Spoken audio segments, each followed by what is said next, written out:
გამარჯობათ ყველას ისევ და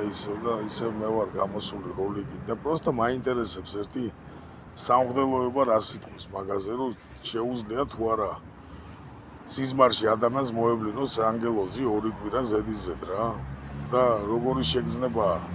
თუ არსებობს ეგეთი რაღაცა რომ ანგელოზი მოევლინოს სიზმარში მგლები უფრო კარგად იციან მაგისთან რაღაცეებში უფრო კარგად ერკვევიან და რა ვიცი სულ ოცვებში არიან და თუ ქონია ვინმეს ეგეთი ხილვები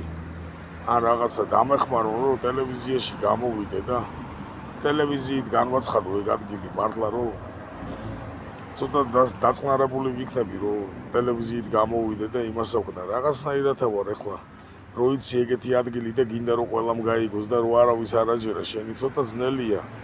კი დასაჯერებლად მაგრამ რა პრობლემაა მაგის ნახვა ერთხელ დამეხმარო სამღვდელოებამაც და რა ვიცი კულტურა ყველასია საქართველოსი მნიშვნელობა არა აქვს მოსახლე იქნება იმისი თუ ხელმძღვანელი იქნება საქართველოს მართველი ბიძინა ივანიშვილს არ უნდა გაუჭირდეს მაგისთან რაღაცის გაკეთება თუ უყურებ ჩემს სიუჟეტს თუ ნახავს რა ვიცი ყველანაირად ვავცელებ ინტერნეტით და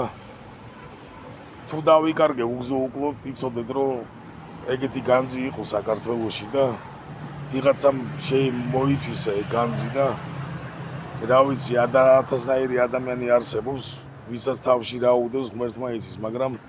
პირველ რიგში უფალი არ უნდა დაივიწყონ თორემ მე შიშით არაფრის არ მეშინია ამ ცხოვრებაში არაფერი არ მაქვს დასაკარგი და არც არასოდეს არ შემშინებია არაფრისი რა ვიცი უფალმა გამაძლიერა ეხლა უფრო მეტად და რა ვიცი ვთხოვ ერთი ჩვენ საპატრიარქოსაც დააინტერესდეს მაგისთან რაღაცით რა მაგათაც ეკუთვნეს ეგეთი განძები და რაღაცეები საერთოდ განა არ ეკუთვნით პირველ რიგში მაგათ ეკუთვნით რა